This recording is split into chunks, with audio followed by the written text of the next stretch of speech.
Want to know what happens when the quietest brother in the royal family suddenly makes a move that shakes the entire monarchy to its core? Imagine a morning where everything you thought you knew about the royal family gets turned completely upside down. That is exactly what happened when Buckingham Palace released a statement that left everyone absolutely speechless. It was the kind of news that made people stop in their tracks and read it over and over again, just to make sure their eyes were not playing tricks on them. The person at the center of this shocking announcement was Prince Edward, who has always been known for staying calm and never causing any trouble. But on this day, he did something that nobody could have ever predicted. He canceled Queen Camilla's big European tour that she had been planning for months and months. And if that was not surprising enough, he also announced that Princess Catherine would be the one to represent the crown instead of Camilla. This one decision changed everything overnight, and suddenly the royal family was split right down the middle.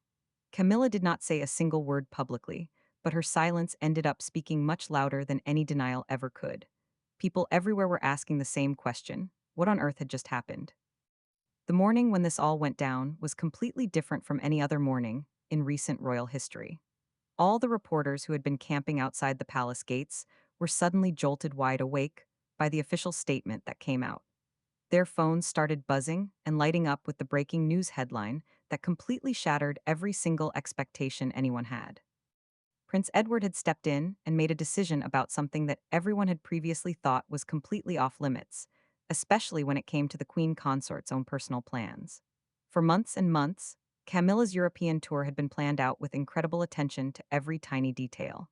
It was being promoted as her big moment to shine on the world stage, her chance to prove that she was the strong, steady matriarch of this new royal era. Invitations had been sent out to important people everywhere. Security details had been carefully arranged. Every single hotel room had been booked. All of it had been done in the name of showing off a modern royal family. But then, with just one signature from Edward, all of that work got completely dismantled. This cancellation was not just a simple logistical decision.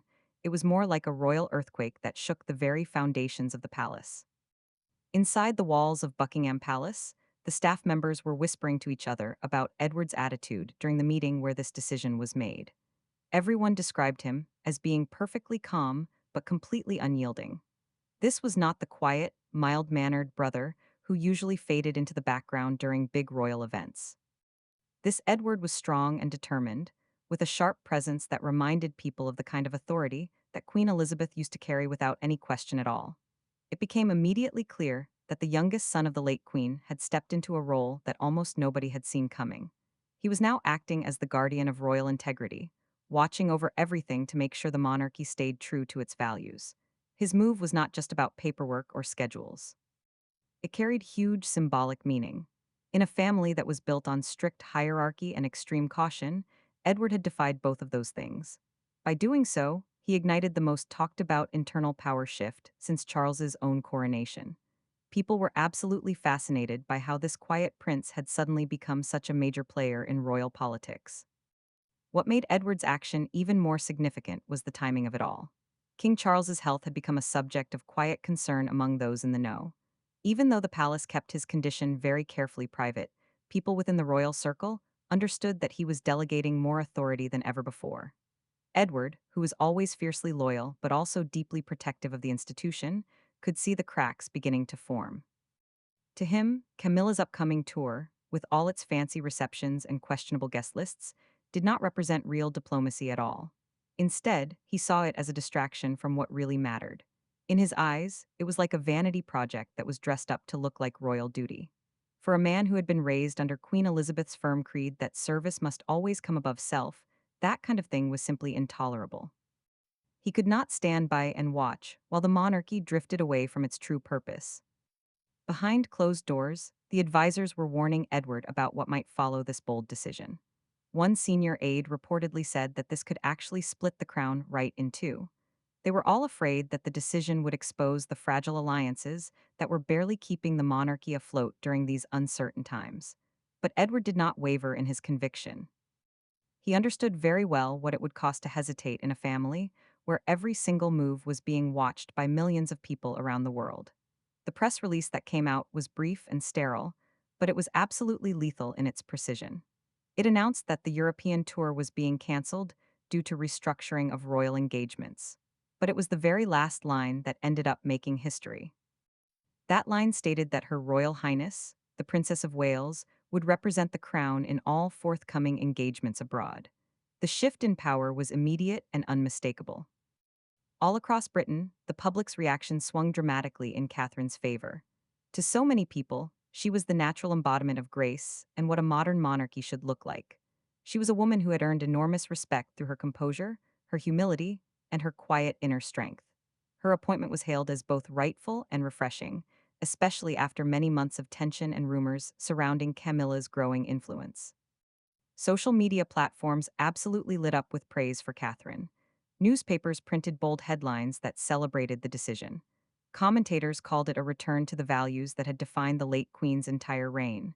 But inside the palace walls, the mood was anything but celebratory. For Camilla, this blow was deeply personal and incredibly painful.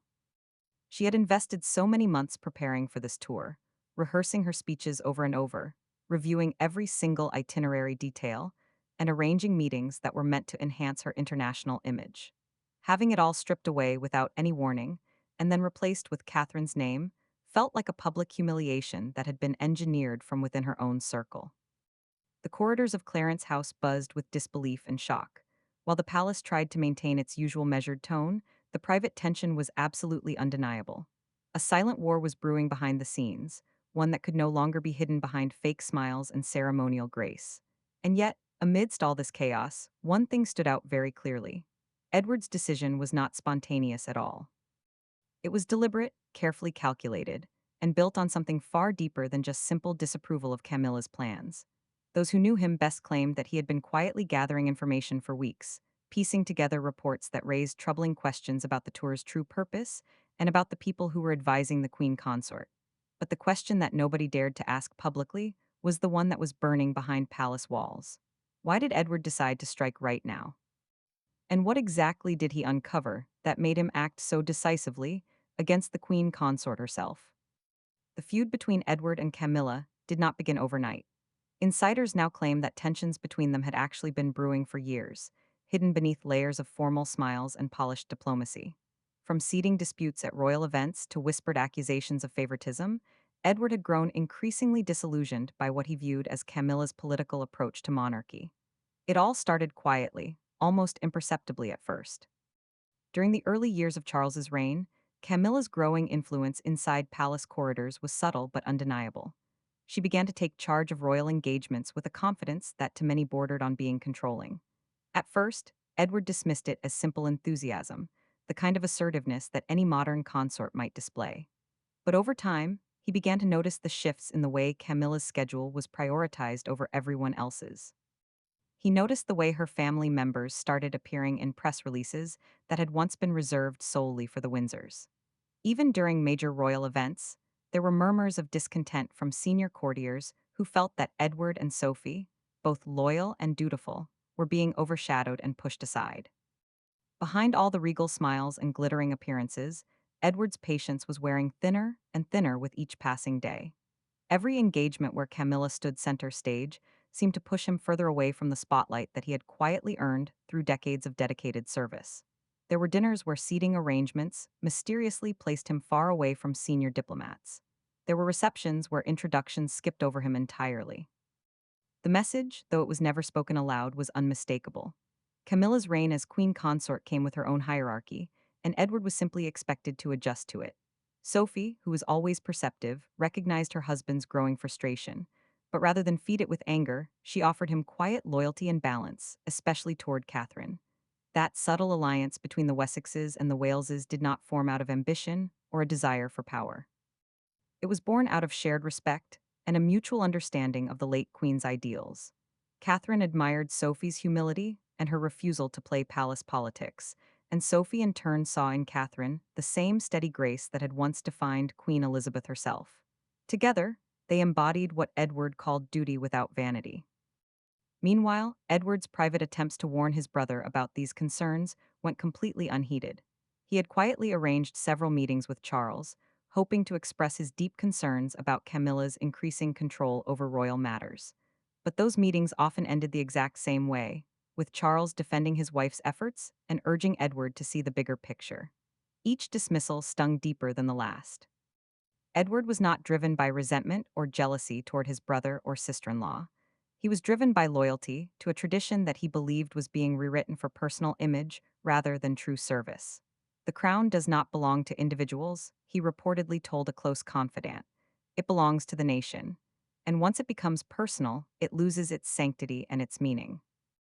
Matters finally came to a head when Edward discovered that he had been completely excluded from key discussions surrounding upcoming foreign tour, meetings that he had once attended as a trusted representative of the monarchy.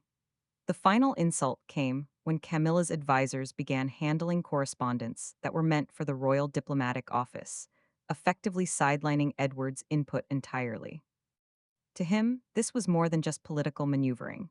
It was the erasure of the monarchy's moral foundation, the slow corrosion of everything his mother had worked so hard to build over her long reign. The tension between Edward and Camilla was no longer confined to whispered glances or brief, tense exchanges during state events. It had become an open secret among palace staff, a quiet war that was fought with icy courtesy and carefully measured words. While Camilla continued to charm foreign dignitaries with laughter and warmth, Edward's resolve just kept hardening. He could no longer ignore what he saw as a dangerous shift, a transformation of royal duty into personal influence. In those private, sleepless nights, Edward often found himself reflecting on his mother's reign and the way she had carried herself. Elizabeth had never sought attention or the spotlight. Her power had come from restraint and her authority from humility.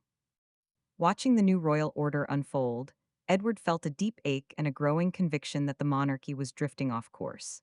He made a silent vow to act, not out of defiance toward Camilla or anyone else, but out of duty to the values that his mother had instilled in him: honor, integrity, and service above all else. As the royal curtain pulled tighter around the family, Edward's next move would prove that he was no longer content to simply stand in the shadows and watch things happen. And it all began with a confidential dossier that shook him to his very core. Weeks before the cancellation, Edward reportedly received a classified briefing from the Foreign Office, a document that detailed some very serious diplomatic concerns about Camilla's European tour itinerary. What he found inside was not just political in nature, it was deeply personal. The document exposed sensitive communications that suggested Camilla's private advisors had negotiated unauthorized meetings and financial partnerships in her name. To Edward, this was not just a scandal that was waiting to happen. It was a direct betrayal of the crown itself. The report landed on Edward's desk under very quiet circumstances, delivered by a senior Foreign Office official who was known for his discretion. It was marked restricted circulation, the kind of label that is reserved for matters that could seriously compromise the integrity of the monarchy if they were ever leaked to the public. At first glance, it appeared to be a routine diplomatic assessment covering things like travel security, host nation protocols, and projected media responses. But as Edward read deeper, the tone of the document shifted dramatically. It referenced non-official intermediaries who were connected to the Queen consort's entourage, people who had allegedly arranged private meetings with European cultural ministers while bypassing the Crown's established diplomatic channels entirely. There were notes about luxury sponsorship offers and details about private benefactors who were funding certain portions of the tour, all approved without any oversight from the palace's International Liaison Office. This was exactly the kind of entanglement that the monarchy had spent decades trying to avoid, and now it was staring Edward right in the face. For Edward, this was more than just an administrative red flag. It was a moral alarm that went off in his head. He understood that even the faintest whiff of impropriety could reignite public skepticism about the royal institution, especially in this post-Elizabeth era. To see Camilla's inner circle conducting business in a way that blurred the line between royal representation and personal interest absolutely enraged him. He felt the ghost of his mother's teachings whispering in his ear, reminding him that duty must always be placed above personal advantage. If this report ever reached the press, the damage to the monarchy's credibility could be completely irreversible. Foreign leaders would see not a dignified crown, but a divided one that had been compromised by internal self-interest. Edward called in two of the few remaining aides who were known for their unwavering loyalty to Queen Elizabeth, people who had served under her code of silent discipline. For hours, they combed through every single page, cross-checking every claim and every piece of correspondence. What they uncovered confirmed his worst fears. Some of the alleged sponsors were connected to organizations that were currently under international scrutiny. The optics were absolutely disastrous. The monarchy, Edward realized, was just weeks away from walking into a potential scandal that could erupt right in the middle of the tour. If this goes public, one of the aides said gravely, we will not just lose face, we will lose faith. That night, Edward reportedly confronted Camilla's private secretary, demanding an explanation for all the irregularities. The exchange was tense, almost explosive in its intensity. The secretary defended the arrangements as external coordination for efficiency. But Edward's response was sharp and completely unrelenting. Efficiency, he said coldly, is no excuse for undermining the institution that my mother spent her entire life defending. Those words would later echo through palace corridors as whispers of Edward's challenge to the queen consort's authority reached the ears of those who were closest to her. In the days that followed, Edward struggled with what his next step should be. The report was undeniable, the consequences inevitable. He could not go to the press because that would destroy the monarchy from the outside. He could not confront Camilla directly because that would ignite a public feud that would be impossible to contain. But he also could not simply stay silent. Watching the family's reputation spiral downward was just not an option for him. As the weight of responsibility pressed heavier on his shoulders, one truth became increasingly clear to him. The public's trust in the royal family rested on only one figure who had never faltered, someone whose dignity and humility remained completely untarnished. That person was Catherine, the Princess of Wales. And with that realization came Edward's most daring move yet, a direct call to King Charles that would rewrite the royal itinerary and send shock waves through the entire family. It was past midnight when Prince Edward finally made that call. King Charles, already worn down by weeks of medical treatment, listened in complete silence as his younger brother detailed the full extent of Camilla's upcoming European disaster. The air between them crackled with tension. By the end of that conversation, one thing was absolutely clear. Charles reluctantly agreed that the tour could no longer go forward. For hours, Edward had paced the long corridors of Bagshot Park, with the confidential dossier still lying open on his desk. He knew the risk of calling his brother at such a late hour, yet he also knew that the longer he waited, the greater the danger would become. When the phone finally rang, the two brothers spoke not as princes, but as men who were both burdened by duty. Edward's voice was steady, though heavy with conviction, as he laid out every single troubling detail. He told Charles about the private sponsorships, the questionable diplomatic arrangements, and the looming headlines that could destroy their credibility abroad. He did not exaggerate anything. He did not soften any of the harsh realities. Every word was weighed and deliberate. Every pause was charged with the gravity of what it truly meant to confront the king himself about the queen consort's judgment. Charles's silence on the other end of the line said more than any words ever could. For decades, Edward had known his brother as a man of heart, loyal and compassionate, but someone who was easily torn between affection and responsibility. Tonight, however, that struggle reached its breaking point. When Edward spoke of the Foreign Office warnings and the potential fallout that could ignite across Europe if the tour continued, Charles finally exhaled a deep, weary sigh. The monarch, who was so accustomed to public composure, was suddenly just a man caught between two worlds, one ruled by love and the other by legacy. Sources later described that call as one of the most emotionally charged moments of Charles's entire reign. Edward spoke not as an adversary to Camilla, but as a guardian of the monarchy's soul. This is not about her, he reportedly said. It is about what the world will think of us. There was no anger in his tone at all, only a haunting reminder that their late mother's shadow still stretched across every decision they made. She believed the monarchy should never bend for convenience, Edward continued softly. And we are bending too far. Those words cut deep. They echoed Queen Elizabeth's quiet wisdom, and Charles knew it. As the conversation dragged into the early hours of the morning, Charles called in two senior advisors who had been on standby since his illness had worsened. Both men, who were known for their cautious diplomacy, agreed completely with Edward. The optics of proceeding with Camilla's tour would be absolutely disastrous. The media was already circling like sharks, the press was eager for any hint of scandal, and even the faintest hint of impropriety could trigger an international spectacle. The king's health had made him vulnerable in ways that he had never been before. But what Edward offered was not confrontation, it was protection. He was, in essence, preserving not just the monarchy's name, but his brother's own dignity as well. Edward's final argument was decisive. He spoke of Catherine not as a replacement for anyone, but as a savior of royal grace.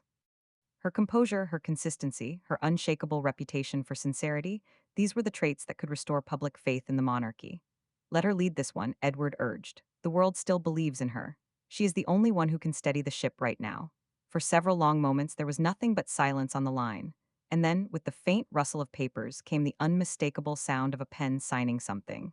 It was not just a bureaucratic approval. It was the symbolic end of one era and the reluctant dawn of another. Those who were closest to the king later recalled how he sat quietly after the call, staring into the distance with the same expression that he had worn at his coronation, solemn, resolute, and wounded by the weight of the crown. Edward's decision had been firm, but Charles's agreement was reluctant. He was pained by love, yet anchored by duty. Still, there was no going back now. At exactly 2:47 in the morning, an internal message was sent to the palace communications office. It instructed them to cancel all European tour logistics and prepare a statement by morning. And just like that, history shifted in a way that nobody could have predicted. By dawn, the whole world knew what had happened, and so did Camilla. But what began as a matter of protocol quickly spiraled into one of the monarchy's most personal betrayals. When Queen Camilla opened her morning briefing, she froze completely. The cancellation was official. Worse than that, Catherine was now named as her replacement. Sources who were close to the Queen consort described what followed as a storm of pure disbelief. Inside Clarence's house, aides reportedly heard raised voices, the sound of shattered glass, and the chilling words, "He is finished." For a moment, time seemed to stop completely. The queen consort, who had carefully built her image as the stabilizing force beside the king, now stood stripped of her most public triumph. The European tour was not just another royal engagement. It was her opportunity to prove that she could command respect abroad, to show the world that she was not just a figure tolerated by history, but one accepted by it. Having that moment handed to Catherine, instead, felt like an unforgivable humiliation that cut her to the very core. The reports of the cancellation had spread like wildfire across palace corridors even before breakfast, leaving staff uneasy and whispering behind closed doors. Some described the tension in Clarence's house as suffocating, a silence so heavy that it felt almost dangerous. When Charles entered her private sitting room later that morning, he found Camilla pacing relentlessly, gripping the briefing papers that announced her replacement. "Did you approve this?" she demanded, her voice trembling somewhere between fury and heartbreak. Charles, who was still weak from his recent medical treatments, hesitated before speaking. That single pause confirmed her worst suspicion. "You let him do this," she accused. "You let Edward humiliate me." The argument that followed, according to insiders, was one of the most explosive in recent royal history. Camilla's words poured out with years of frustration, resentment, and betrayal. Her anger was not just at the decision itself, but at the realization that her influence within the monarchy was no longer absolute. The king, torn between his loyalty to his wife and his brother's warning, tried to reason with her. He insisted that the move was about protecting the monarchy, not diminishing her role. But to Camilla, those words sounded completely hollow. Every justification felt like a betrayal that was disguised as diplomacy. "You think she will save the monarchy?" she reportedly hissed, referring to Catherine. "Then let her have it. Let her have all of it." That sentence, which was whispered through clenched teeth, would soon echo throughout the palace. It was a line that symbolized not only the depth of her rage, but her growing sense of isolation. Meanwhile, royal aides scrambled desperately to contain the situation. Damage control briefings were quietly circulated, instructing staff to remain unavailable for comment. But no amount of internal discipline could stop the cracks from showing. The palace press office, which was overwhelmed by inquiries, offered a vague statement about schedule adjustments. Still, the silence from Clarence's house was absolutely deafening. In the absence of clarity, speculation filled the void. Tabloids painted Catherine as the beautiful peacemaker who was stepping up in a time of royal strain, while Camilla was portrayed as volatile and threatened. Public sympathy shifted almost instantly across social media. Hashtags praising Catherine as the people's representative began trending within just hours. Her photograph, radiant and composed, circulated beside headlines about her upcoming diplomatic tour. In contrast, Camilla's image began to fracture and crumble. Commentators noted her absence from public view, while anonymous palace insiders began leaking details of growing unrest between the royal households. For the first time since her coronation, the queen consort's grip on public favor seemed to falter, and the narrative was no longer hers to control. That loss of control fueled a deeper paranoia within her. Those close to her said she became convinced that Edward and Catherine were quietly conspiring to erase her influence, replacing her one duty at a time until there was nothing left of her public role. She began reviewing every recent decision through a lens of suspicion, wondering how long they had been planning this and how deeply Catherine's rise had been coordinated. Each briefing she received felt more like an indictment than information. The atmosphere inside Clarence House grew absolutely unbearable. Aides tiptoed through hallways, terrified of becoming collateral damage in the royal storm. Even Charles, who had once been her strongest ally, began to withdraw emotionally, exhausted by the endless cycle of confrontation. Camilla's isolation became that of a complete queen without confidence, surrounded by whispers that she could no longer silence. But as Camilla plotted her next move, the public response outside the palace walls would deliver a blow that no royal spin could ever soften. By noon, the story had gone completely global. European media hailed Catherine as the people's ambassador, while headlines across Britain screamed that Camilla had been sidelined. For the first time since the coronation, the monarchy's moral authority seemed to rest not with the Queen consort, but with the Princess of Wales. The reaction was immediate and overwhelming. Across television panels, radio shows, and social media feeds, one narrative took hold. Catherine's appointment was not just a change in itinerary, it was a complete transformation of image. For years, the monarchy had battled accusations of being disconnected from ordinary people, struggling to prove its relevance in a modern world. But now, Catherine's name, calm, poised, and unblemished, became the rallying point for a public that was hungry for authenticity. She was not just representing the crown, she was redeeming it. The nation's pulse shifted in real time, and within hours, global diplomats echoed what the British public already believed: that the future of the monarchy did not reside in ceremony or hierarchy, but in humanity, and Catherine embodied that quality flawlessly. In European capitals, foreign ministries discreetly expressed relief about the change. Some had privately voiced concern about Camilla's planned meetings, especially after whispers of irregular arrangements began circulating among diplomatic circles. Edward's intervention, once seen as daring and even reckless, was now being quietly applauded as prudent and wise. The British Foreign Office received messages of support from ambassadors who described Catherine's upcoming visit as a return to integrity. Her mere presence, it seemed, had redefined the monarchy's image abroad. Soft power restored, faith renewed. Edward's gamble had paid off, at least for now. At home, the public's emotional response reached fever pitch. Across all platforms, people praised Catherine's grace under pressure, contrasting it sharply with Camilla's perceived entitlement. One leads with humility, the other with ego, one viral post declared. In just a matter of hours, social media had rewritten the story of the royal hierarchy. Catherine, once the supportive figure in the background, was now being hailed as the very heart of the institution. Crowds began gathering outside Kensington Palace, holding handwritten signs that read, "Our true queen." It was a groundswell of affection so powerful that even seasoned royal reporters admitted they had not seen anything like it since the days of Princess Diana. The public's sympathy also extended to King Charles, who suddenly found himself cast as the weary patriarch, caught between duty and emotion. Many viewed him as a man torn, loyal to his wife, but quietly relieved that his brother and daughter-in-law had prevented a looming crisis. Editorials described him as a monarch in conflict with his own crown, a ruler forced to choose between preserving unity and maintaining credibility.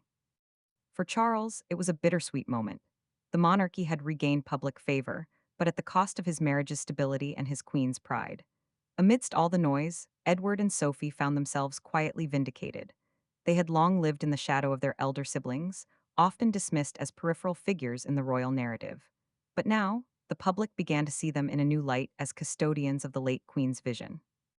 Their decision to act decisively, even against palace convention, was interpreted not as rebellion, but as preservation of what was good and right. Newspapers dubbed them the silent sentinels of Elizabeth's legacy, a phrase that spread with reverence and respect. To many people, Edward had proven that loyalty to the crown sometimes meant standing against those who wore it. And yet, behind all the applause and global praise, a darker reality was taking shape. Those within political and aristocratic circles who had long aligned themselves with Camilla's camp began to stir and organize.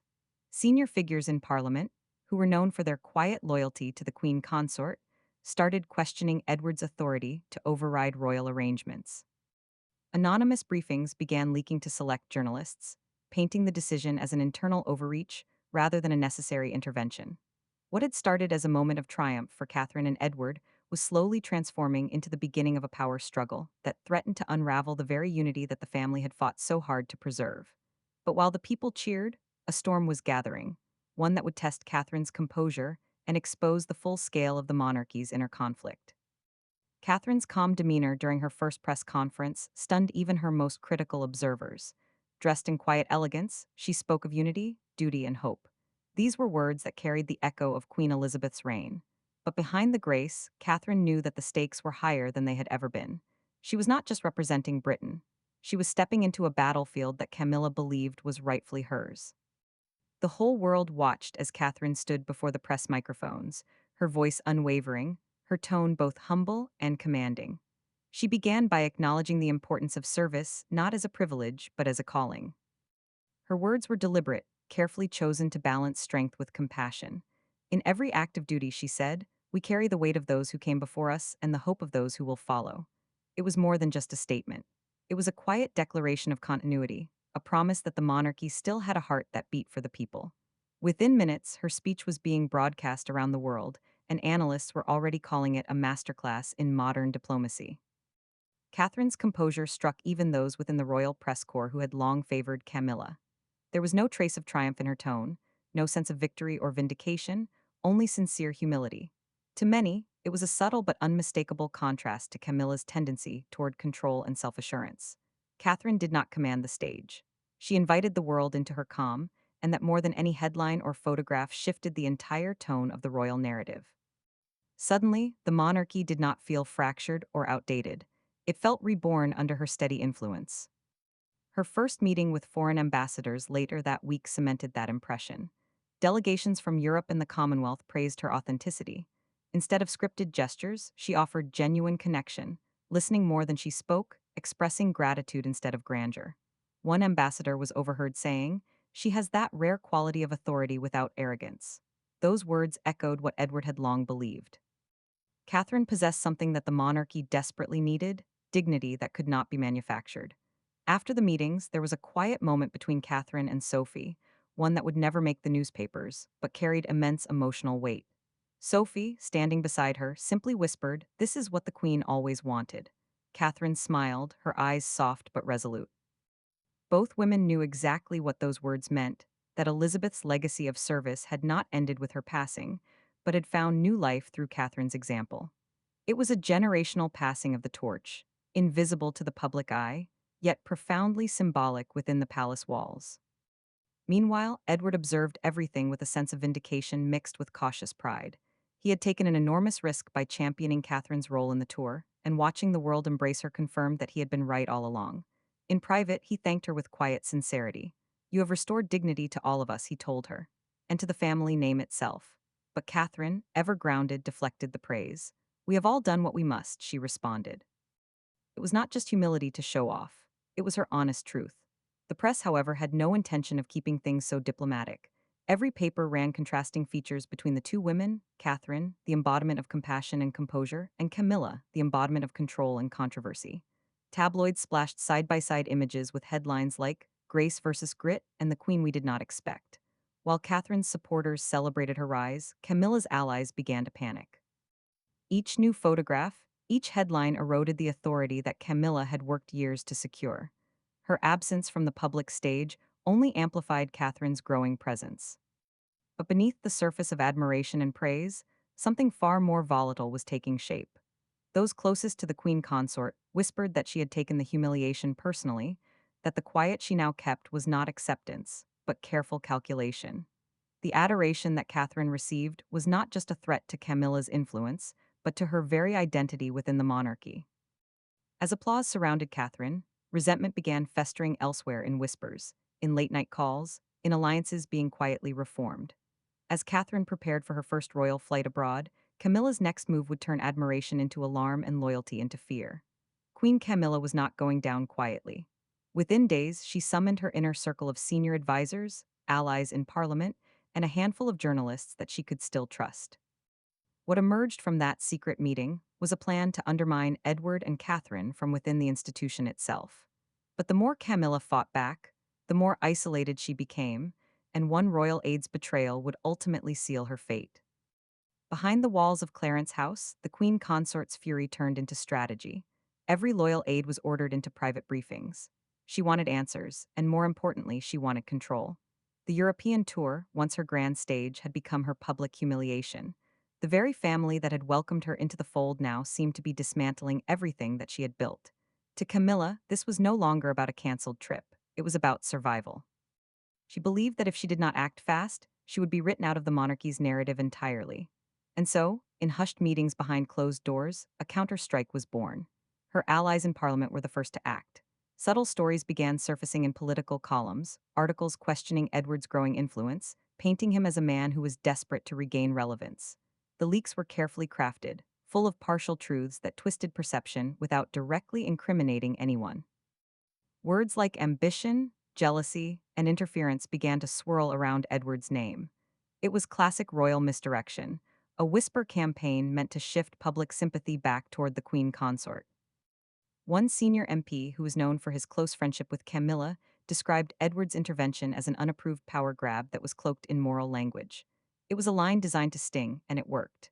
But what Camilla did not realize was how quickly her own actions were eroding the loyalty around her.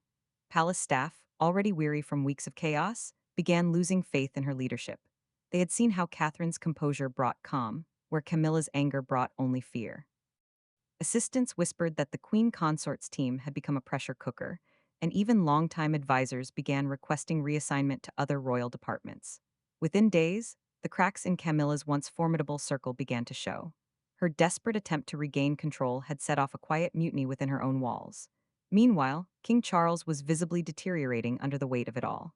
Friends described him as a man divided against himself. His health had already left him fragile, but the emotional toll of watching his wife and brother, locked in silent warfare, was taking its own toll on him. He tried to mediate by urging calm and preaching unity, but each conversation ended in more exhaustion.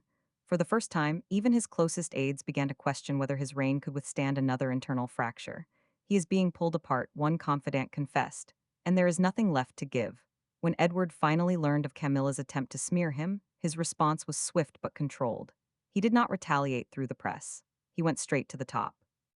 Edward convened a confidential session with the Royal Council, a group that was tasked with protecting the constitutional integrity of the crown. The meeting was blunt and direct. Edward presented evidence of the leaks, the manipulation, and the growing instability that was being caused by Camilla's circle. His message was simple yet devastating. This ends now. What followed was a formal directive that reinforced Edward's authority in matters of foreign engagement, effectively cutting Camilla off from any influence over royal tour or diplomatic correspondence. It was a quiet but decisive victory, executed with precision and restraint. In the aftermath, Camilla's fury turned into isolation. Her allies in Parliament began to distance themselves, fearful of being tied to her unraveling narrative. The journalists who once printed her words without question now avoided her calls. Within the palace, whispers grew louder that a reckoning was coming, one that would determine not just who led the monarchy's next chapter, but whether the royal family itself could survive its own divisions. What came next would be remembered as one of the most defining confrontations in modern royal history. A moment when truth, loyalty, and legacy all collided under one gilded roof. In a private chamber of Buckingham Palace, Edward, Camilla, and Catherine finally came face to face. Words were exchanged that would never make the press, but echoes of that conversation would change everything. Edward stood firm. Catherine remained composed, and Camilla for the first time seemed truly defeated. By the end of that meeting, the Queen Consort agreed to withdraw from future foreign tour. The new face of the monarchy had been chosen, and it was unmistakably Catherine. Air in that secluded chamber was thick with unspoken tension. It was the confrontation that no one had expected, but everyone had sensed was inevitable. Edward entered with quiet determination, knowing that the gravity of what he was about to say could forever alter the balance of royal power. Camilla arrived already wounded, her pride fractured, but her defiance still intact. And Catherine, calm, collected, yet resolute, stood as the silent bridge between two worlds, one fading, one rising. For several moments the room was completely silent. Then, in a tone that was both sharp and solemn, Edward began. "This family was built on service, not self-interest," he said. "The crown must reflect the people, not divide them." His words hung in the air, echoing like a verdict. Camilla's response came with fire. Her voice trembled not from fear, but from fury that had been restrained for too long. She accused Edward of betrayal, of orchestrating her humiliation under the guise of duty. You have turned them against me, she said bitterly. You and your perfect princess. But even in her anger, there was an undertone of exhaustion, the realization that the tide of public opinion was no longer hers to command. Catherine, standing quietly beside Edward, did not respond at all. She did not need to. Her composure alone, the poise that she had maintained through weeks of chaos, was its own kind of power. As the exchange unfolded, something in Camilla began to crack. The weight of public scrutiny, the endless comparisons, and the slow erosion of her influence all collided in that one moment. Her voice softened, and for the first time she looked not like a queen defending her reign, but a woman confronting the limits of control. I fought to keep this family together, she whispered. Edward's reply was firm but not cruel, and you nearly broke it in the process. That sentence, simple, direct, devastating, silenced the entire room. Even Camilla's most loyal aides, who were waiting outside the chamber, later described the stillness that followed as the moment when everything shifted.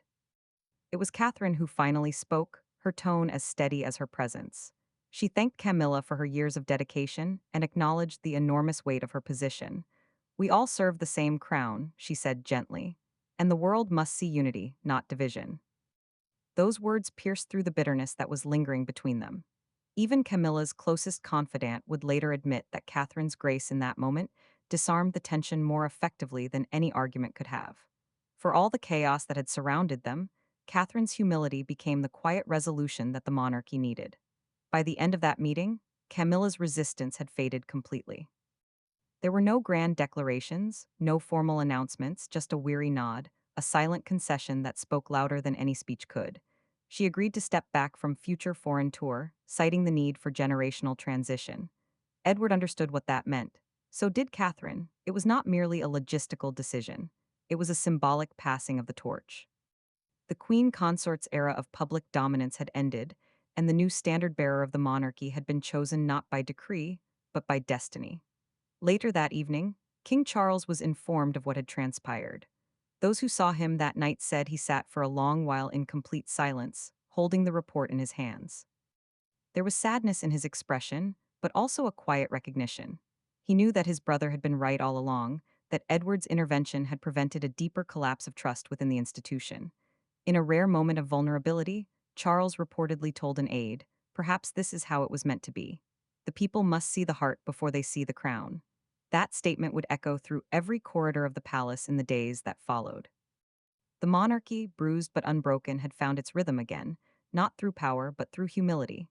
The transition was not official in any formal sense, yet everyone knew what it meant. Catherine had become the living embodiment of what the crown aspired to be: duty without ambition, strength without arrogance, grace without pretense. And as Catherine's plane departed for her first official tour, the cameras captured more than just a royal mission. They captured the dawn of a completely new chapter for the monarchy itself. Thank you so much for watching and being part of this incredible journey with us.